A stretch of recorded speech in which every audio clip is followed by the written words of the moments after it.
parent yang sekarang problemnya adalah di connecting dan mereka sibuk correcting. Anak-anak sekarang dikorek, mereka punya semuanya informasinya bagaimana menjawab parents. Bagaimana seorang tua menghadapi anaknya yang ternyata punya banyak problematika di dunia digital ini, terutama yang sifatnya aib gitu. Jadi sebenarnya gini.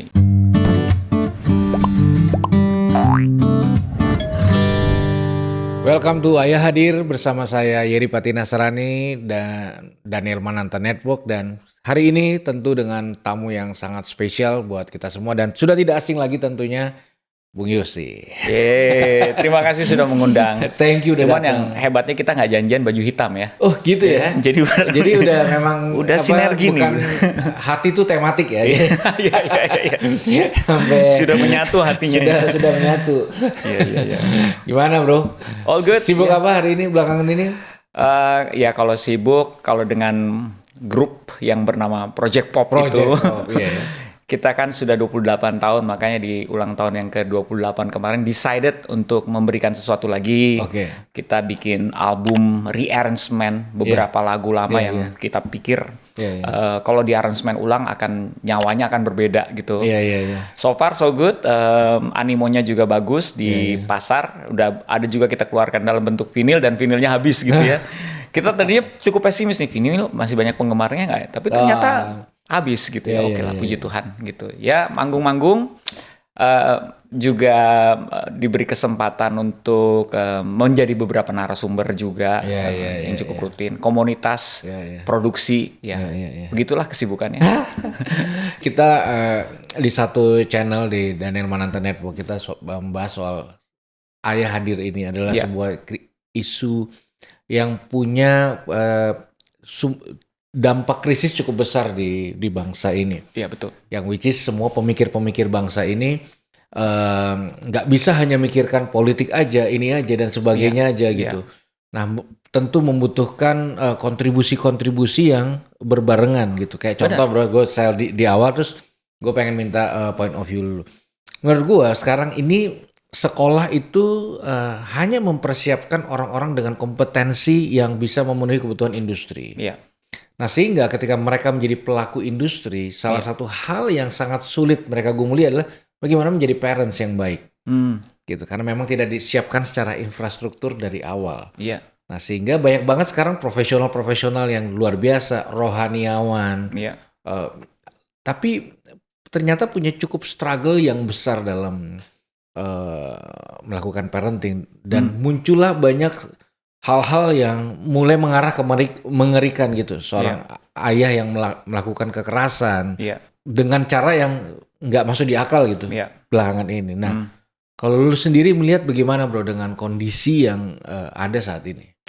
Oke, pertama-tama gue mesti mengapresiasi apa yang Bro Yeri ini lakukan selama ini karena nggak banyak orang yang berjuang di area ini ya. Saya termasuk orang yang percaya bahwa kalau kita mau melihat sebuah bangsa itu maju, sehat dan penuh dengan keadilan sosial, itu komponen terkecil dari bangsanya itu adalah akarnya, yaitu keluarga. Kalau bangsa yang maju itu saya yakin betul bangsa yang memiliki banyak keluarga sehat. Tapi semakin berantakan generasinya, ya tentu saja PR juga untuk menjaga stabilisasinya. Ada kok sangat besar irisannya di situ. Tapi setuju juga dengan pendapat bahwa memang tidak bisa kita mengandalkan sebuah sistem pendidikan saja yang disebut sekolah.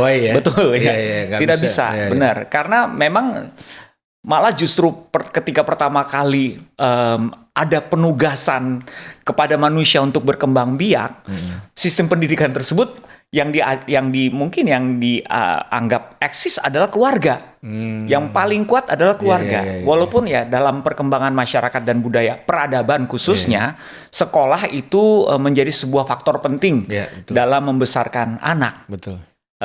Tapi kita tahu sekarang anak itu jadi, apalagi di zaman sekarang ya, Gen Z, Gen Alpha, mereka itu belajarnya jadi banyak sekali. Belajarnya jadi banyak sekali. Saya yakin banyak orang tua yang di rumah juga, anak saya tuh belajarnya banyak. Anak zaman dulu, zaman kita lah, pulang sekolah mungkin lebih cepat, les tidak terlalu banyak. Anak sekarang tuh belajarnya jadi banyak sekali. Plus pembelajaran itu kan macam-macam. Ada yang sifatnya akademistis, ada juga yang sifatnya spiritual, ada juga yang sifatnya mungkin lebih ke sosial. Nah ini kan banyak yang mesti dipelajari. Sedangkan informasi yang datang sama mereka itu rapid, yang kenceng, masif. Yang agresif, tidak diminta pun ditawarkan, pop up gitu, kan? Dan mereka baca itu setiap hari di waktu luang mereka mungkin bermain sosial media. Informasi pembelajaran itu ada semua di situ. Jadi saya rasa ini lumayan harus menjadi sebuah perhatian karena anak sekarang itu kalau kita merasa sebagai orang tua sudah merasa nyaman atau aman menyekolahkan anak, saya bersyukur. Saya menjadi orang tua yang mampu menyekolahkan anak. Sebenarnya itu jangan menjadi sebuah tolak ukur atau patokan bahwa dengan adanya sekolah, anak saya ini sudah pasti aman. Karena mereka itu berada dalam situasi yang seperti itu yang saya kasih tahu. Digital teknologi itu membuat semuanya masuk. Artinya kita sebagai orang tua, kalau zaman dulu aja harus mendampingi, saya rasa apalagi sekarang.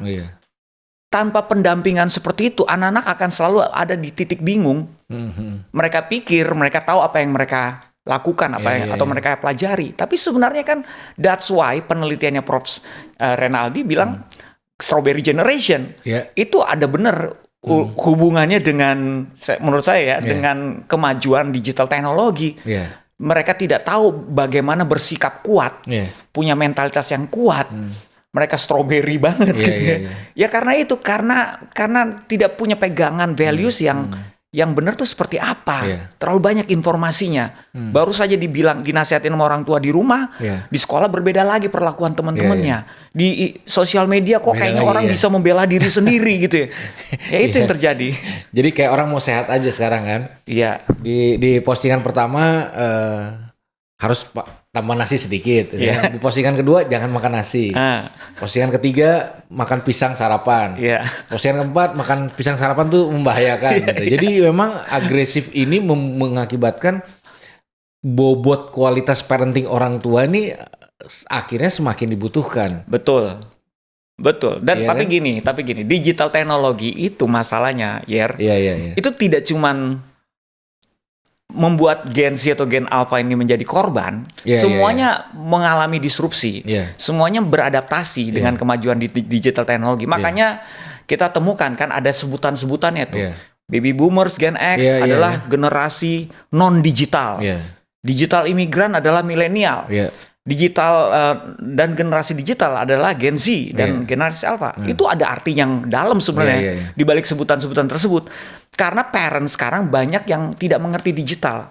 Seperti anak-anak. Apakah betul demikian? Ya mungkin buktinya dari masih banyak orang tua yang minta kalau pengen main sosial media, tapi minta anaknya ngeditin video atau foto.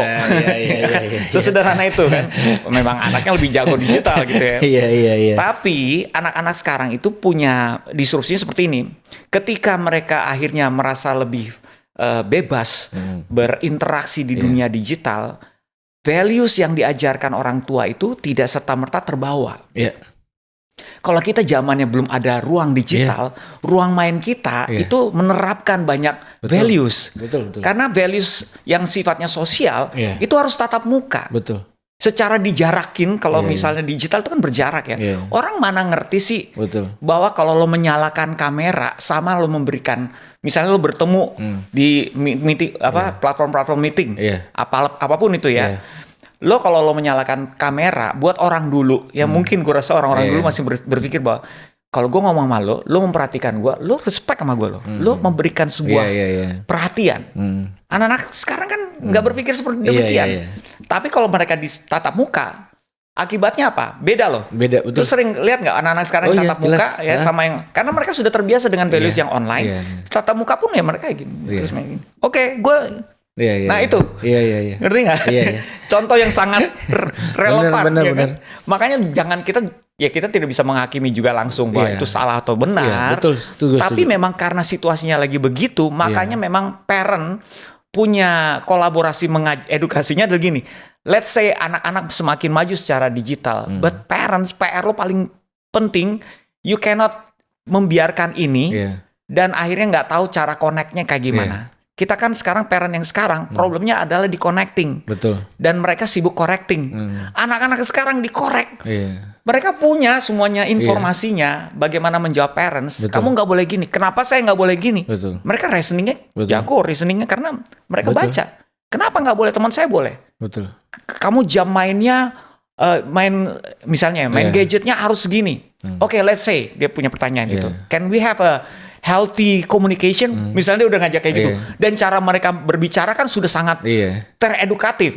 Terus parentsnya oke, let me hear what your opinion gitu. Pendapatmu kayak gimana? Kalau saya punya bakat dan talenta yang berhubungan dengan digital teknologi, pasti saya butuh gadget lebih banyak daripada yang lain. Let's say I wanna be a gamers. Gamers itu bisa menghasilkan lebih tinggi daripada pegawai negeri, misalnya dia bilang kayak gitu. Terus orang tua udah mulai di situ aja sudah mulai kalah berdebat gitu. Oh ya, berapa harganya penghasilan? Oh bisa puluhan juta, ratusan juta kalau you are good at it. Oh ya, orang tua baru tahu itu kan. Oke, sama kayak seniman zaman dulu lah. Kalau gue dulu seniman, orang tua gue bertanya, lo mau kayak gitu mau jadi apa? Sekarang bisa dibalikin. Gue bisa bayar maintenance, gue bisa bayar listrik. Exactly. Iya kan? Jadi mereka ini baru satu contoh gitu ya. Kalau mau jadi grafis, editor, itu di mana? Ya sekarang kan nggak perlu komputer, di handphone aja kita bisa belajar ngedit, bisa ini semua. Jadi orang tua akhirnya bisa memahami dan kalah berdebat karena kita masih fokus dengan pengetahuan kita. Di situ mungkin akan kalah berdebat. Let's say ya kita kalah berdebat, tapi values-nya itu harus tetap dikasih. Karena siapa lagi yang akan menahan mereka untuk membuat sebuah saringan yang sehat, menyaring semua informasi yang masuk sama mereka. Jadi yang dibutuhkan adalah dari orang tua sekarang hadir untuk memberikan values itu. Tapi, nah itu dia, jangan sampai cuman correcting, tidak connecting. What do we have to do to connect? Kan pertanyaannya kayak gitu. You need to know digital bubble-nya mereka. Emang PR-nya di situ sekarang. Kita nggak bisa pakai zamannya kita. Iya betul. Siapa orang tua yang sekarang masih udah kuno banget kalau kita ngomong zamannya papa dulu, zamannya saya dulu, udah nggak nyambung. Ya mereka kan bilang iya that's yours, mine is different. Dia bilang gitu kan. Gua aja pernah satu kali nih kan kadang-kadang masih suka memotivasi orang. Dulu kan ada ilustrasi yang hampir nggak pernah gagal. Tahu nggak bro ini? Uang 100.000 dan uang 2.000 gitu kan. Uang 100.000 dilecekin lah, diinjek-injek. Lalu kita tanya ke audiens, ayo masih mau yang mana? 2.000 bersih atau 100.000 yang lecek? 100.000 gitu kan. Kenapa? Ya karena nilainya sehancur apapun hidup kita, nilai kita tuh nggak pernah berubah. Itu kan. Nah, sekali nih gitu. Lalu ada anak SMP, Kak. Oh ya silakan. Kita semangat dong. Terus diambil handphonenya. Kakak tahu nggak ada undang-undang perusakan uang katanya gitu. Bener. Ini pasal-pasalnya. Jadi yang kakak lakukan itu melanggar undang-undang gitu. Oh, tersentuh enggak, ini enggak gitu loh. Makanya mungkin di sini brother bisa menjembatani audiens ayah-ayah yang nggak bisa. Kita memang dulu misalnya belajar gambar dari anak 18-19 tahun sama 40-an masih lah 2 gunung, 1 matahari gitu. Tapi representatif sekarang tuh nggak bisa karena jarak dari digitalisasi ini gitu. Sehingga model representatifnya tuh yang kira-kira benar-benar bisa menyentuh hati gitu. Jadi kan anak-anak nggak butuh lagi nih tepuk bahu, kan? Lalu WhatsApp grup keluarga lebih hangat dibanding living roomnya sendiri gitu. Nah, antisipasi hal-hal apa aja, bro, yang menurut bro harus diantisipasi orang tua dalam sebuah fenomena ini kan? Misalnya orang tua lihat apa nih nak? Oh, ada WhatsApp, ada Tinder misalnya gini. Oh, ini biasa buat teman-temanan. Iya, jadi kan ada kan banyak gapnya. Nah, hal apa aja yang kira-kira menurut bro tuh perlu tetap dijaga sehingga nilainya tuh nggak terlalu jauh gitu. Benar-benar. Jadi sebenarnya gini, yang paling penting adalah pertama kita harus sepakat dulu nih para orang tua bahwa ini sesuatu yang penting untuk dipelajari. Penting untuk dipelajari. Ya kalau ini tidak dianggap penting, akan menjadi sebuah tagline people who knows better doesn't mean they will do better. Ya. Jadi ini penting. Artinya apa? Untuk menciptakan sebuah koneksisasi ya, apalagi bahasanya. Iya. Itu penting ya. Sekarang kita punya, terus kenapa penting pertanyaannya? Ya karena kita ingin tadi itu yang kita ingin membuat anak kita punya satu sistem penyaringan yang sehat, sehingga ketika mereka jauh dari kita, mereka berada dalam ruang digital, mereka ketemu teman-temannya di sekolah, mereka tuh kita aman karena gue tahu anak gue tuh nggak akan kayak gitu karena punya satu sistem penyaringan. Nah itu kan mulainya dari kita. Cuman gimana caranya kita menciptakan sistem penyaringan tersebut? Gimana caranya saya ngajarin values tersebut? Kalau misalnya orang tuanya punya hobinya sama kayak anak, itu gampang tuh, enak tuh. Enak banget. Mulai dari hobi. Kayak anak saya suka basket. Saya kalau ngajarin leadership, saya kan suka basket. Saya ngajarin leadership bisa dari basket. You like basketball, right? Ya, terus bilang, kamu posisinya apa? Ini, bilang gitu. Oke, you know, point guard, dia kan point guard juga gitu. Atau shooting guard, gitu. Need to be able untuk mengatur timnya kan. Pola itu ada di tangan mereka karena point guard yang akan kasih kode gini. You know. Tapi kalau dia tidak memahami pola, bagaimana dia bisa ngatur? So, kalau kamu mau ngatur teman kamu, let's say kamu mau ngatur teman kamu but you need to understand yourself first. Gak bisa kamu ngatur teman kamu belum ngerti diri kamu sendiri gitu loh, maunya apa? Ya kan, akhirnya ketika pertanyaan balik, kamu jadi nggak ngerti. Gitu ya? Iya. Menarik. Jadi kan kita bisa masuk dari pendekatan hobi, itu satu. Tapi kita juga bisa masuk dari pendekatan, nah ini digital bubble anak. Nah, kalau kita misalnya kita tahu kan orang tua kadang-kadang nggak perlu nanya lah untuk meriksa handphone, sini lihat handphonenya gitu kan. Nah, coba masuk ke ini tips lagi ya, masuk ke sosial medianya dia. Ya, kamu punya sosial media apa? Kamu ini apa? TikTok, Instagram. Di mesin pencariannya, algoritma sudah akan menyusun apa yang dia suka cari, ya kan? Kalau anak saya klik pasti udah basket, musik gitu. Nah kita lihat, kesukaannya ini. Kita berarti bisa masuk dari situ. Orientasi yang lagi, Terus kita tanya, dia suka nonton ini, dia suka nonton ini. Bahkan kalau semakin spesifik, dia lihat gamers banyak sekarang kan suka games. Anak-anak suka games. Mainnya games apa? Gitu. Itu yang kita cari tahu. Penting untuk mencari tahu games apa yang dia mainkan oleh anak, karena tidak semua games itu bisa dimainkan oleh usia tertentu. Makanya that's why games itu ada ratingnya. Ini nggak semua parent tahu. Ada yang untuk semua umur, ada yang punya kekerasan, ada yang di games itu punya keharusan untuk menjelaskan ratingnya. Jadi mereka nggak boleh rahasiakan itu. Mereka harus kasih tahu ini games untuk anak umur berapa. Itu pun bisa di Google. Orang tua jadi harus punya. Makanya saya bilang harus penting nih. Kalau merasa ini penting, lo akan do that. Pengorbanannya harus sejauh itu. Benar. Begitu lo tahu anak suka main games apa, nih saya jamin deh. Lo ngomongin games itu aja dulu, itu udah menciptakan sebuah jembatan, udah connect. Baru lo masuk. Di games ini apa sih yang lo pelajarin? Emang kalau jadi jagoan tuh kayak gimana? Masukin values-nya di situ. Jadi nggak bisa kita langsung tahu-tahu buka Alkitab kasih firman. Waduh selesai. Ya kan bosan banget my parents is so old. Iya, sedangkan imajinasi orang tua kan masih game snack Nokia ya. Jadi pikir apa sih? Tinggal matiin taruh gitu kan. Iya. Saya malah game watch, mau lebih tua lagi. Iya, berarti harus ada effort. Pertama menganggap penting, betul, sehingga ada muncul kerelaan untuk memberikan effort.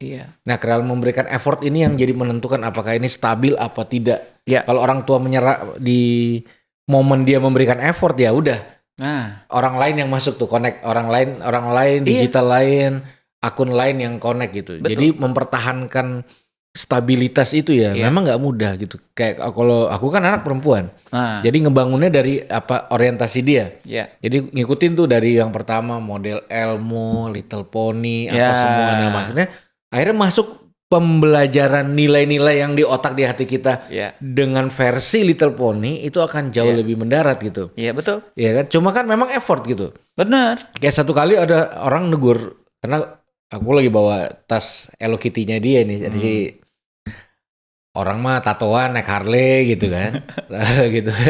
Ini udah jenggotan brewok ya elah pinky gitu. Nah, terus aku bilang, aku kalau sayang sama anak, aku mesti belajar mengasihi yang dia kasihi. Iya, betul. Meskipun itu nggak nyambung, buat nggak nyaman. Nah, effort itu yang kayaknya kita garis bawahi menjadi penting. Nah, gimana bro mempertahankan effort kan nggak mudah. Nggak. Itu kan anak ada yang dalam lingkar kita bisa lihat. Yeah. Ada yang dari luar nih. Yeah. Kayak contoh nih. Yeah. Misalnya ini belum lama. Anak laki-laki lagi liburan mau nginep sama temen-temennya. Yeah. Ma, aku nginep ya. Belum dijawab mamanya, dia jawab lagi, tenang ma, cowok semua. Mamanya yang gelisah. Ini benar gak nih cowok-cowok semua? Nah berarti kan faktor luar mulai menjadi punya peranan penting. Anak punya anak perempuan. Ada anak perempuan lain nginep. Ini lurus apa enggak nih? Akhirnya effortnya mesti tinggi. Nah gimana bro mempertahankan konsistensi supaya kita tuh nggak kalah ketika beban konsistensinya tinggi. Yang mesti kita pahami, anak sekarang kan itu dia tadi kita bilang hidup dalam fasilitas digital teknologi. Itu bukan sebuah ruangan tertutup. Betul. Itu adalah tempat di mana banyak pintu. Benar. Kita lagi meleng sedikit, mereka main apa aja sedikit ya. Betul. Let's say anak kita ya, kita bilang kamu nggak boleh main sosial media. Misalnya kita adalah orang se-strict itu, orang tua se-strict itu. Oke, yang boleh apa? Dia tanya gitu. Yang boleh cuman cek grup WhatsApp karena mungkin ada tugas-tugas dari sekolah gitu, email atau apa. Emangnya video nggak bisa di-share dari grup WhatsApp? Iya, betul. Ini pintu banyak pintu ini. Jadi kalau kita tidak melihat ini penting dan kita tidak mau put effort, yang mesti kita ingat adalah kayak gini, ancamannya datang setiap waktu. Iya. Pintunya terbuka, bukan pintu yang tertutup. Iya. Jadi kalau tamu asing kapan aja nggak perlu ngetok pintu. Betul. Udah ada di kamar mana kita. Benar. Dan bahkan orang tua kadang-kadang suka terjebak dengan, wah ini aman. Misalnya membatasi, kan banyak yang bisa dilakukan sekarang secara teknologi ya. YouTube bolehnya nonton apa? Oke, YouTube for Kids, misalnya kayak gitu ya. Jadi anak gua ini cuma nonton YouTube for Kids, gitu kan. Tapi dalam YouTube for Kids pun banyak sekali values yang belum tentu benar. Misalnya nonton film-film, ya I don't wanna mention brand ya gitu ya, yang besar dengan film-film anak-anaknya, itu udah mulai banyak values yang mesti didampingi oleh orang tua untuk ngasih tahu ini benar apa enggaknya. Gitu loh. Even orang tua mungkin nyaman dengan channel melon-melon itu ya. Iya. Berarti 3+ belum tentu 3+. Nah, itu dia. Itu dia. 3+ dalam tanda kurung 17+, tapi ininya casingnya 3+. 5+. Kalau anak ya, sekarang gini deh, ya coba Bro Yeri aja ya. Misalnya anak kita suka Spider-Man, ya. Begitu dia masukin kata kunci Spider-Man di mesin pencariannya, itu nggak semuanya konten anak-anak loh. Betul.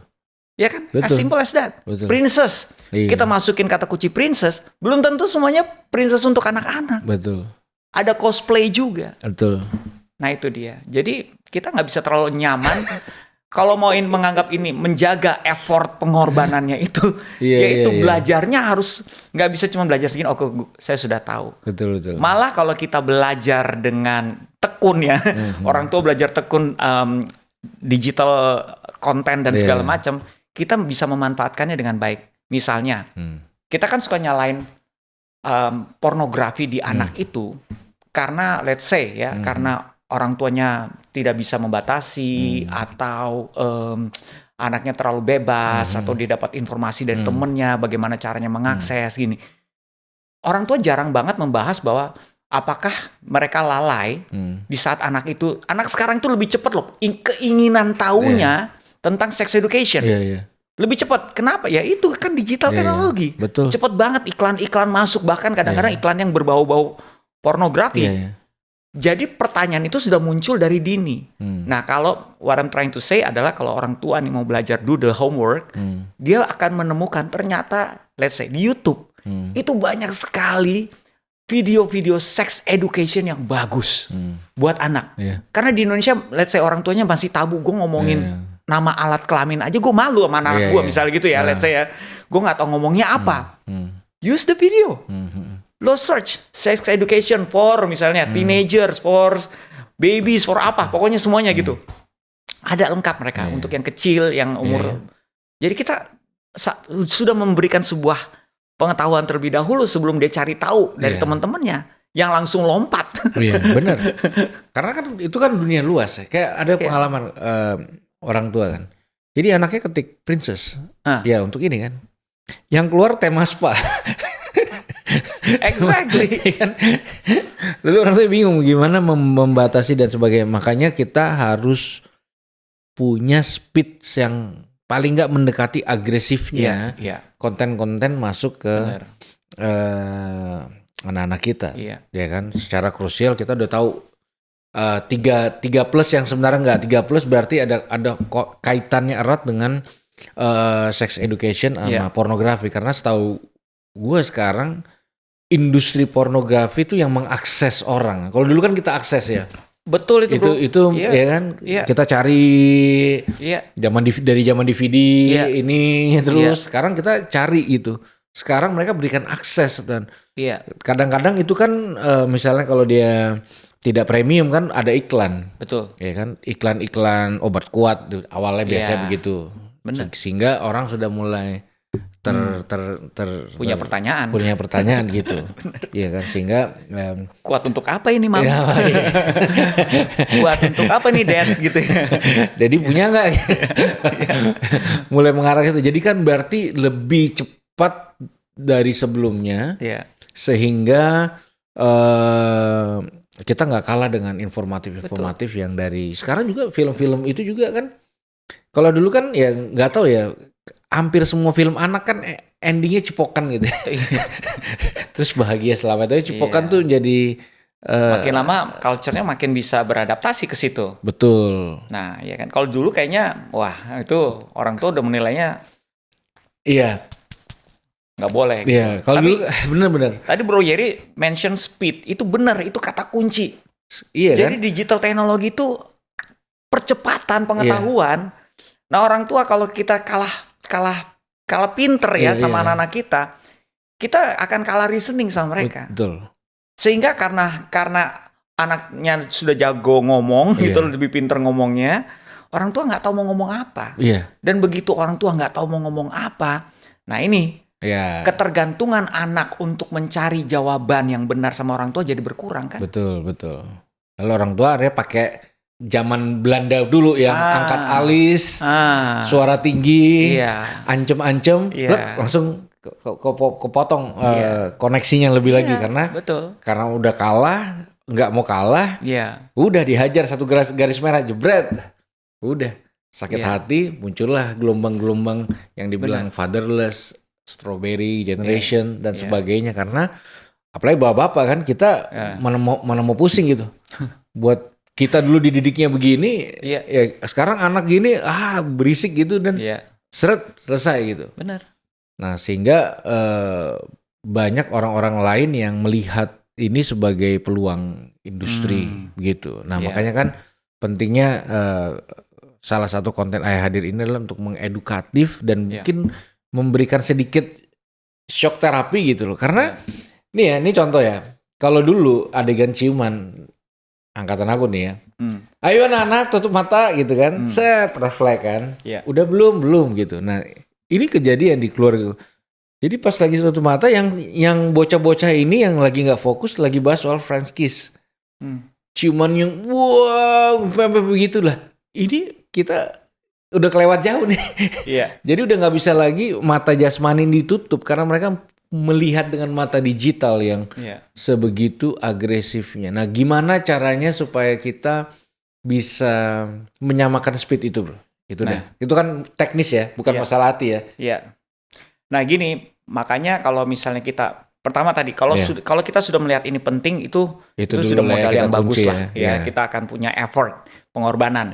Nah, bicara soal pengorbanan itu, pengorbanan yang seperti apa? Salah satunya yaitu kita mau belajar dan terutama menyamakan speed itu.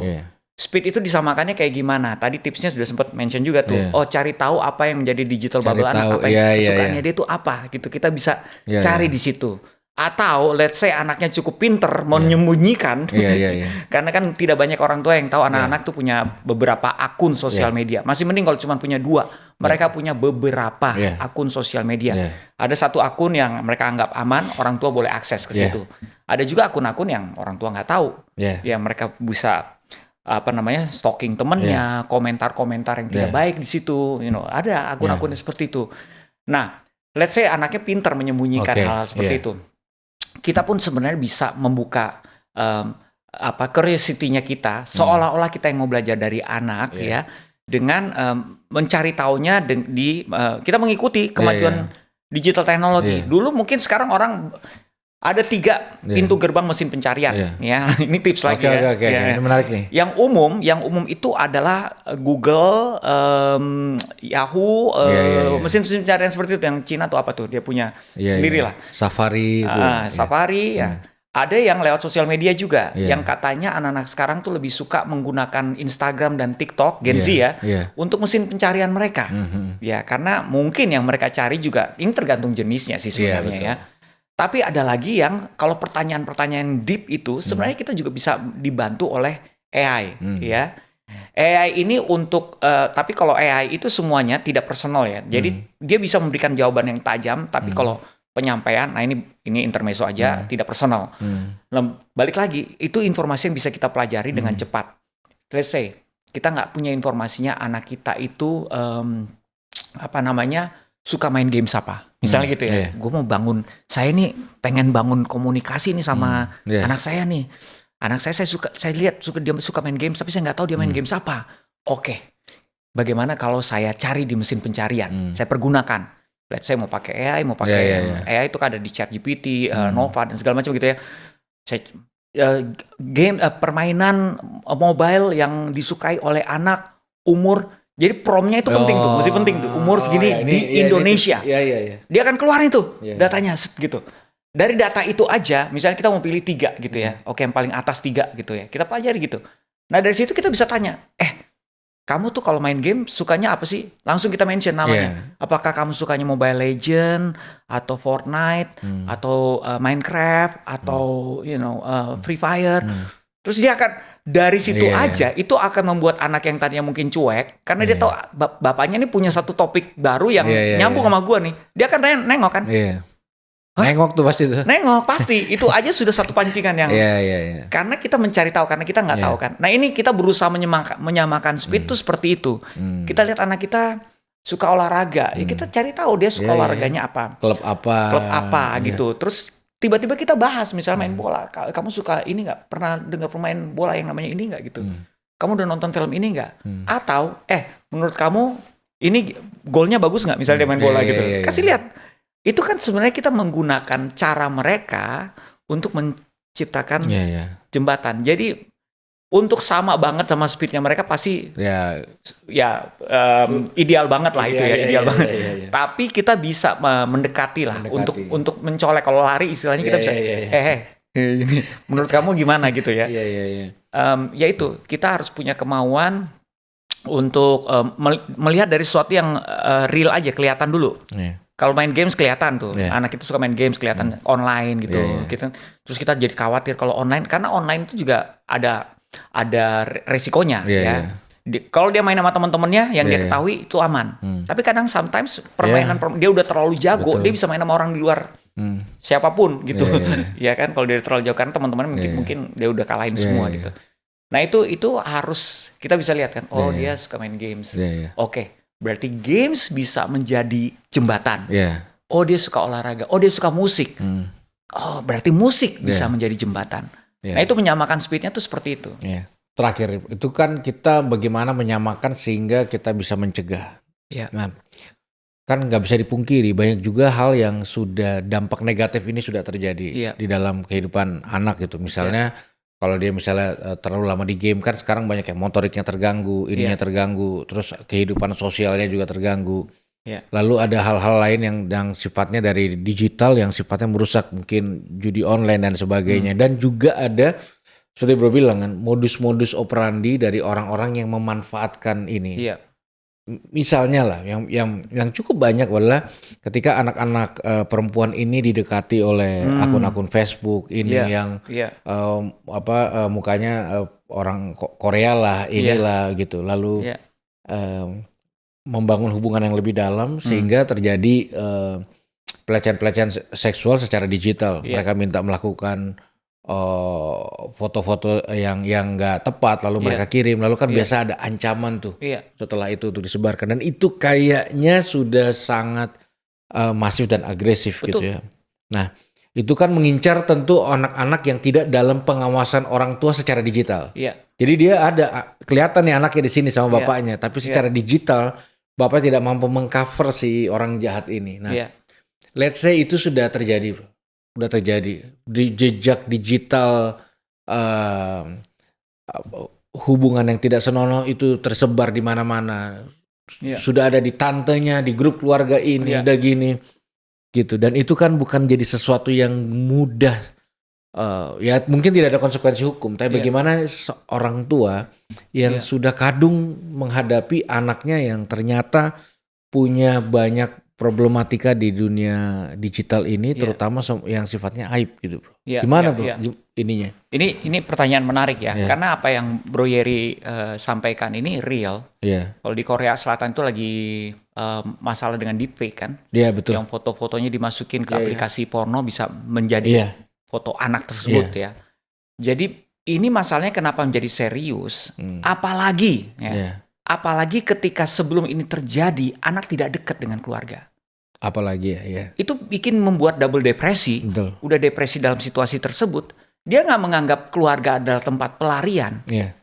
So dia akan mendam, dia akan menjadi orang yang mengurung diri sendiri, nggak tahu mau cerita kemana. Makanya sebelum ini terjadi, karena anak saya pernah mendefinisikan seperti ini. Anak saya udah teenager, udah 18 tahun, tapi dia pernah ada masa-masa yang kita melihat perilakunya lagi berubah, terus dia bisa mendefinisikannya seperti ini. Ini menarik ya. Saya rasa hampir semua anak punya momen seperti ini. Dia bilang gini, kita tanya, pada saat kamu saat itu lagi melawan mama dan papa, ayah dan mami, dia memanggilnya ayah dan mami, what happened? What actually happened with you? Bilang gitu. Oh, that's the moment. Dia cara dia mendefinisikan kayak, that's the moment when I need validation from my friend, and I need a space from my parents. Jadi gini, kita jangan merasa bahwa anak itu selalu bergantung sama kita. Itu satu udah salah tuh ya. Mereka ada momen, teenagers apalagi, need validation dari temennya. Itu valid banget. Perasaan seperti ingin diakui oleh teman-temannya. Oke? Terus dia ingin space from parents. Dia pengen parentsnya mempercayakan dia untuk berdiri sendiri, mandiri, belajar sendiri. Oke? Tetapi itu come from anak saya yang saya boleh nilai secure dengan identitasnya, gitu. Bayangkan kalau yang belum secure dan dia punya momen seperti itu.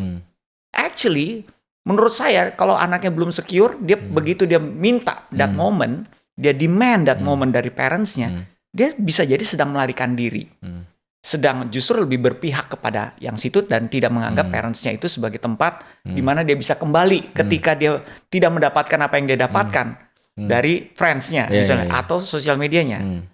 Nah, kebayang kalau misalnya kita tidak punya hubungan yang cukup kuat dengan anak kita. Kan kita tadi ngebahas berkali-kali kan ini speed nih. Informasinya cepat gitu. Tiba-tiba mereka punya masalah yang tadi aib gara-gara terlalu oversharing misalnya. Sehingga dia nggak tahu mau pulang ke orang tuanya, takut dimarahin. Dia mengurung diri sendiri dan nggak banyak loh anak yang bukan cuma depresi, bahkan bisa lebih dari itu resikonya. Bunuh diri juga ada karena malu, karena apapun, mungkin juga nggak sampai ke porn lah. Dibully aja banyak yang pengen bunuh diri kan, anak-anak sekarang dibully. Kenapa ya? Karena dibully ini ya bukan dibully yang pukul-pukulan, dibully sosial media, pengen bunuh diri. Ya karena itu, karena tidak ada tempat pelarian. Dia pulang ke rumah saya mana? Orang tua saya ini selama ini gagal meyakinkan bahwa saya punya tempat untuk dikasihi. Ketika mereka punya waktu, mereka tidak benar spend time ngobrol. Mereka tidak do PR yang tadi, ngejar speednya. Mereka tidak mempelajari jembatannya apa ya. Karena we're like too far dalam hal informasi. Jadi nggak nyambung. Kalau ngomong nggak pernah nyambung. Nah itu yang terjadi. Untuk yang sudah kena anak-anaknya, orang tuanya bagaimana? Ini pertanyaannya gitu kan. Kalau yang tadi yang saya bahas adalah lebih kepada ya preventionnya, you need to know. Preventionnya dari sekarang. Kalau anak-anaknya sebelum kena kayak gitu, you need to hug, you need to show love gitu. Tapi kalau yang sudah kena itu bagaimana? Ini gini ya. Pertama satu ya, secara spiritual kita percaya perlindungan Tuhan selalu sesuai dengan tujuan yang dia ingin hadirkan pada anak tersebut. Tapi di sisi lain itu pernyataan tersebut hanya untuk tidak membuat kita khawatir aja. Tapi yang kedua, tidak pernah ada kata terlambat untuk mengasihi dan menyayangi anak. Tetap upayakan, rangkul dia, ciptakan luka yang lagi atau masalah yang belum bisa dihapus, masih ada melekat dengan kuat di dirinya itu hanya bisa hilang ketika dia perlahan-lahan mendapatkan identitasnya kembali.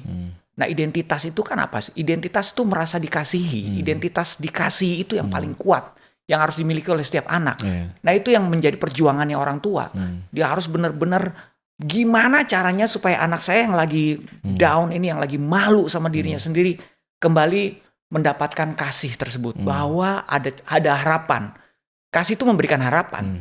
Orang tua yang mampu menghadirkan kasih semakin banyak, semakin kuat dia berharap. Ya, betul. Benar kan? Benar.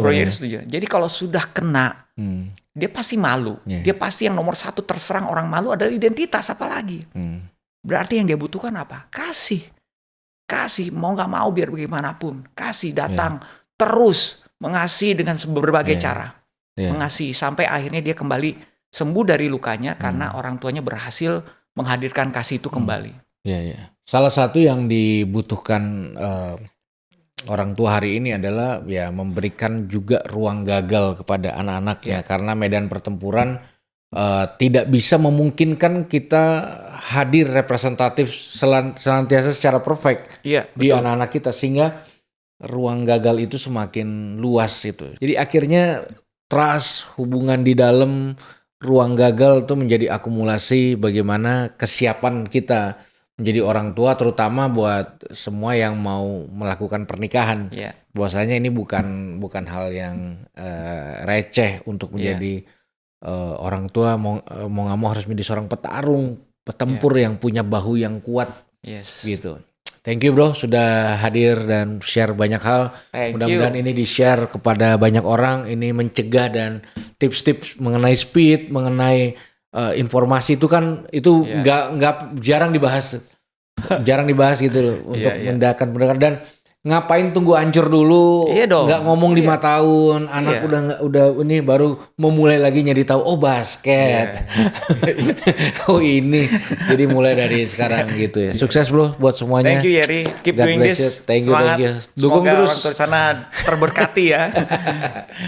Baik, terima kasih sudah join sama kita. Sampai ketemu lagi di episode selanjutnya, di episode Ayah Hadir bersama Daniel Mananta Network.